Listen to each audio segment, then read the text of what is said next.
बात हुई होगी, क्यों इस तरीके का झूठ बोला गया, किसी का दबाव था, किसके कहने पर झूठ बोला गया। 3 बार कॉल आए, अलग अलग बयान दिए गए और कोर्ट की तरफ से भी कहा गया था कि झूठ क्यों बोला गया। आप बने रहिएगा, जतिन लौटेंगे आपके पास। आर भारत ने जब अभ्या के माता पिता से बात की थी तो उन्होंने इस बात का जिक्र किया था, बताया था किस तरीके से सुपरवाइजर ने अपने बयान बदले थे।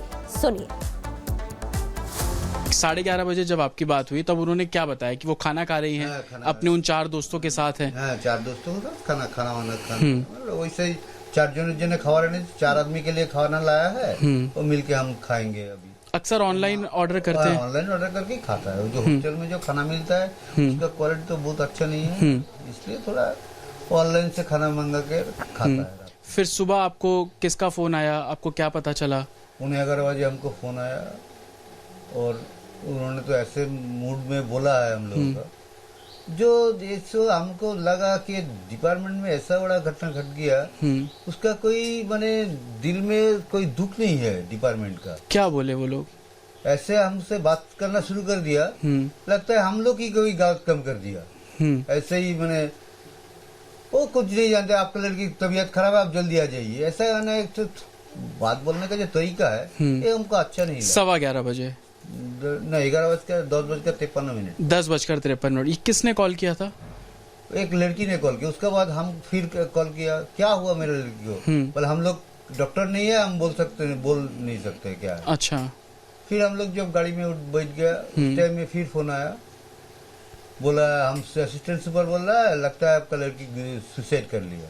उसने सुसाइड कर, असिस्टेंट सुपरवाइजर ने बोला? असिस्टेंट सुपर ने बोला उसने सुसाइड कर लिया। अच्छा। आप क्या बोलता है, मैंने ना आप लोग जल्दी आ जाइए बोल के लाइन कर दिया। तो पूरे मामले में अभ्या के परिजनों ने उसके माता पिता ने लगातार गुहार लगाई, न्याय की मांग तो कर ही रहे हैं। उन्होंने इस बात का जिक्र किया था, बताया था कि कुछ गलत है, जिस तरीके से फोन कॉल आए थे उससे पता चल रहा था कि झूठ बोला जा रहा है। अब सुपरवाइजर से, असिस्टेंट सुपरवाइजर से जब बात हुई थी फोन कॉल पर, तब उसने क्या कहा था एक बार फिर से आपको सुनाते हैं। হ্যালো, হ্যাঁ অ্যাসিস্ট্যান্ট সুপার বলছি। হ্যাঁ শুনুন, আপনাকে তখন বারবার বলছিলাম, ব্যাপারটা হচ্ছে যে আপনার উনি সুসাইড করেছেন হয়তো বা কিছু মারা গেছেন। পুলিশ রয়েছে, আমরা হসপিটালে সবার সামনেই রয়েছি, ফোন করছি, আপনারা যত তাড়াতাড়ি পারবেন চলে আসুন। আমরা আসছি এক্ষুনি আসছি। হ্যাঁ খুব তাড়াতাড়ি চলে আসুন। হ্যাঁ বলুন। হ্যালো হ্যালো, হ্যাঁ বলুন। হ্যাঁ বলুন। কি হয়েছে কি সেটা বলো না একটু। ওনার অবস্থা খুবই খারাপ, আপনি যতটা তাড়াতাড়ি পারবেন চলে আসুন। কি হয়েছে না সেটা বলো না। ওটা তো ডাক্তার বলবে, আপনি একটু তাড়াতাড়ি চলে আসুন এখানে। আপনি কে বলছেন বলুন তো? আমি অ্যাসিস্ট্যান্ট সুপার বলছি, আমি ডাক্তার বলছি না। ডাক্তার নেই হবে কেউ? আমি সুপারিনটেন্ডেন্ট কথা বলছি। হ্যালো।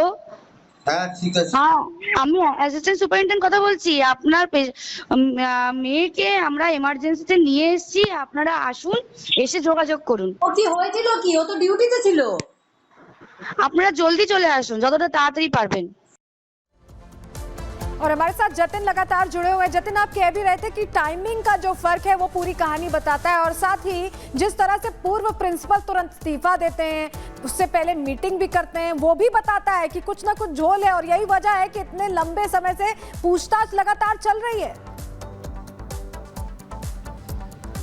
आज बिल्कुल देखिए, झोल बिल्कुल है, और यही कारण था कि कोलकाता हाईकोर्ट ने इस पूरे मामले की जांच जो है वो सीबीआई को ट्रांसफर कर दी।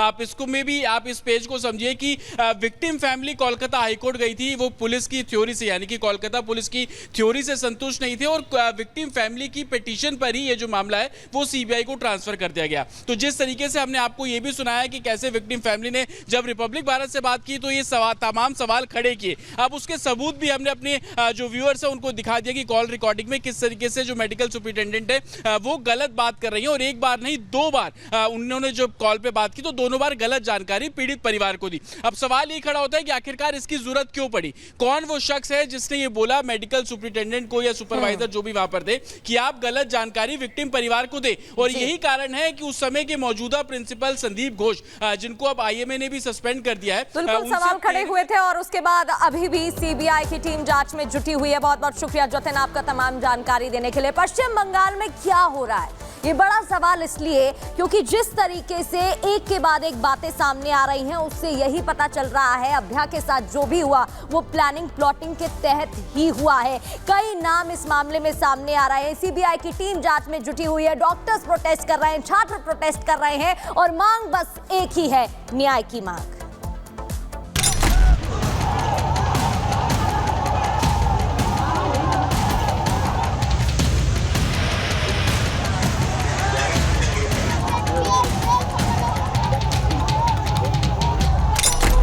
মোদি বাবু আপনার পার্টিকে দিয়ে আগুন লাগাচ্ছেন, মনে রাখবেন বাংলায় যদি আগুন লাগান। बंगाल में जो अभया के इंसाफ की लड़ाई लड़ रहे प्रदर्शन कर रहे हैं उन पर ही हमले हो रहे हैं। बर्ताव ऐसा कि जैसे वो अपराधी हो। 27 अगस्त को नबन्ना मार्च कर रहे लोगों पर लाठी बरसाई गई, पानी की बौछार हुई, आंसू गैस के गोले दागते हुए जेल में भरा गया। इसके विरोध में बीजेपी ने प्रदर्शन किया तो उनके नेताओं पर गोलियां दागी गई, बम से हमले की कोशिश हुई, नेताओं को हिरासत में लिया गया।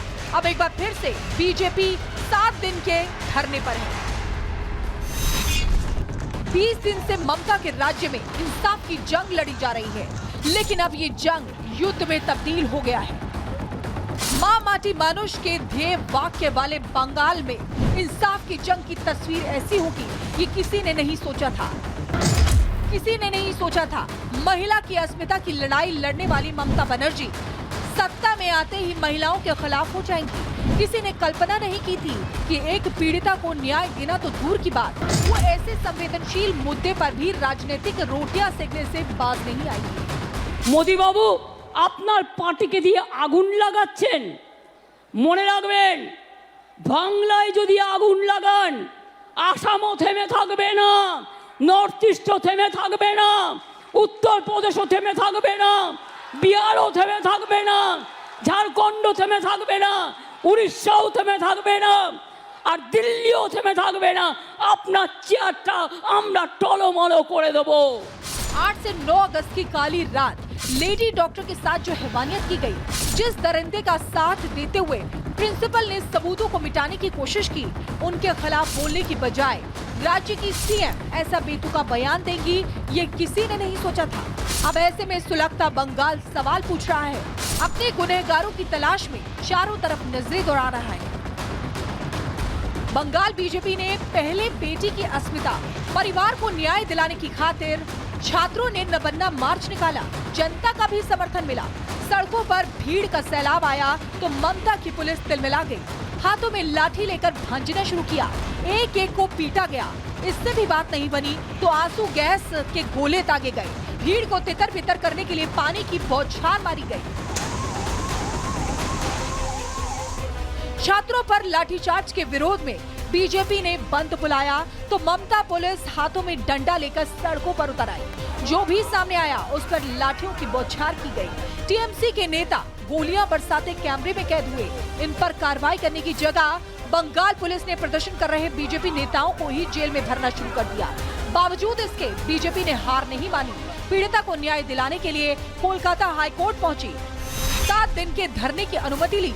आज बीजेपी नेता एस्प्लेनेड वाइड चैनल पर धरना देंगे।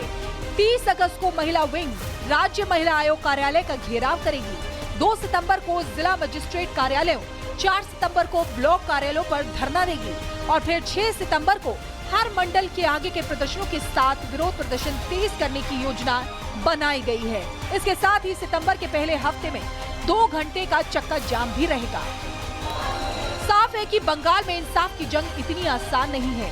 विवेकानंद की धरती पर जन की बात ना हो तो विरोध होना लाजमी ही है। Bureau report, Republic Bharat.